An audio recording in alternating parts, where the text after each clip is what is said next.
नमस्कार मित्रांनो. आज आपण जो विषय घेऊन आलो तो म्हणजे आता आपण बघितले की शिवसेना ठाकरे गटाचे 6 खासदार हे फुटलेले आहे.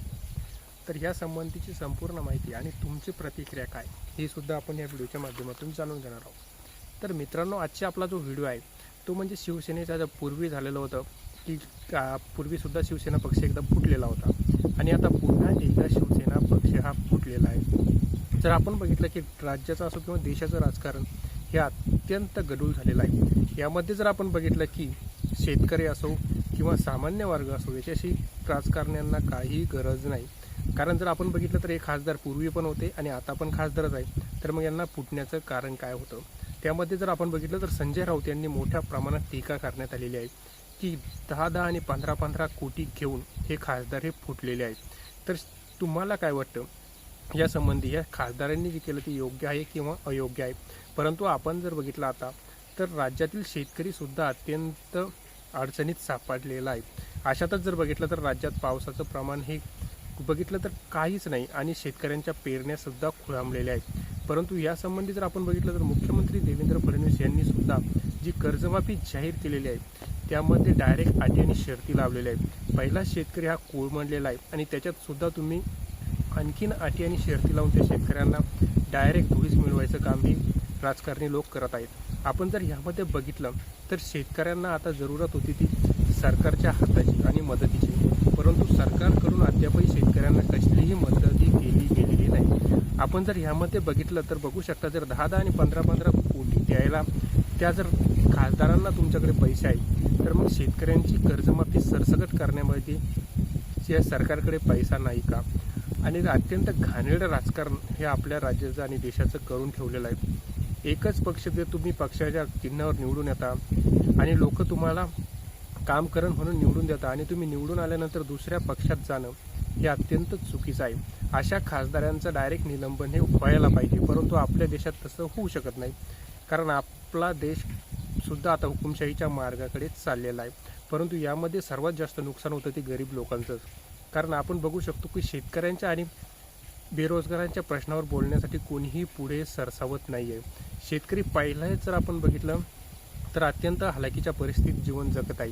कारण शेती करणं आता परवडत नाही, कोणाला माहिती आहे. आणि त्यामध्ये जर असं पाऊसमान झालेलं आहे की जून महिना पूर्ण संपत आलेला आहे, परंतु अद्यापसुद्धा पावसाने हजेरीही लावलेली नाही आणि शेतकरी पावसाची प्रतीक्षा करत आहे. परंतु ह्यामध्येच जर आपण बघितलं तर सरकारने पीक विमामध्ये सुद्धा अत्यंत वाईट पीक विमा योजना आणलेली आहे. पूर्वी सरकारच्या पीक विम्यामध्ये शेतकऱ्यांना 4 वेळेस 4 स्टिगरमध्ये पैसे मिळत होते, परंतु आता पीक विम्याचं फक्त एक स्टिगर तयार करून कापणी प्रयोग, आणि इतर कापणी प्रयोगाला जर आपण बघितलं तर पाऊसच नाही पडला तर कापणी प्रयोगाच्या आधारे कसे पैसे देणार? मागील जर बघितलं तर आपण बऱ्याचशा शेतकऱ्यांना कापणी प्रयोगाचे सुद्धा पैसे मिळालेले नाही. ऑपरेशन लोटस करून यामध्ये शेतकऱ्यांचा आणि गरीब जनतेचा काय फायदा? उलट यामुळे आपल्या देशाची प्रतिमा ही जर बघितलं आपण तर अदर देशांमध्ये आणि लोकशाहीमध्ये अत्यंत खालच्या स्तरावर जात आहे. कारण जर तुम्हाला निवडून हे कोणत्या पक्षाच्या आणि कशाच्या माध्यमातून दिले जात आहे आणि लोक तुमच्याकडे विकास काम करसाल म्हणून बघतात, परंतु तुम्ही जर तुमच्या वैयक्तिक स्वार्थासाठी एक पक्ष सोडून दुसऱ्या पक्षात चाललेला आहे, असं आपल्याच राज्यात नाही तर पूर्ण देशात असंच होत आहे. आणि अशामुळे शेतकरी असो किंवा सर्वसामान्य लोक असो यांचा अतिशय नुकसान आणि त्यांचा राजकारणावरचा जो विश्वास आहे तो उडत आहे. पण दिवस हे प्रत्येकाचे बदलत असतात. आज तुम्ही ज्या लोकांच्या गरीब लोकांच्याकडे लक्ष देत नाही, परंतु एक काळ असा येईल की तुम्हाला सुद्धा सत्तेतून वेगळं व्हावं लागेल आणि त्यासाठी सरकारने शेतकऱ्यांना आणि गरिबांना मदतही करायला पाहिजे. आता शेतकऱ्यांचे जर आपण बघितलं तर शेती ही काहीच उरत नाही असंच म्हणलं तर चालेल. कारण शेतीमध्ये अवेळी पाऊस जेव्हा हातातोंडाशी पीक येतं तेव्हा सुद्धा पाऊस पडल्यामुळे शेतकऱ्यांना त्या पिकापासून वंचित राहावे लागतं.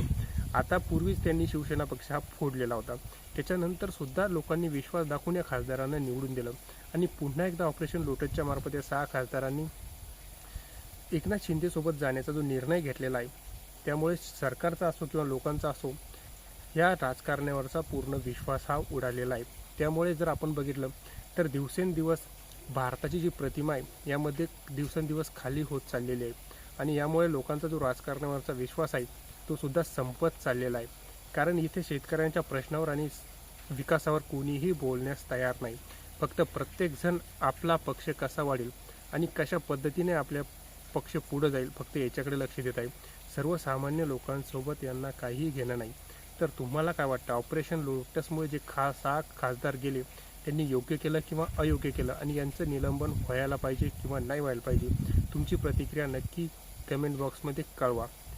आणि माहिती आवडल्यास चॅनलला लाईक, शेअर आणि सबस्क्राईब करायला विसरू नका. धन्यवाद.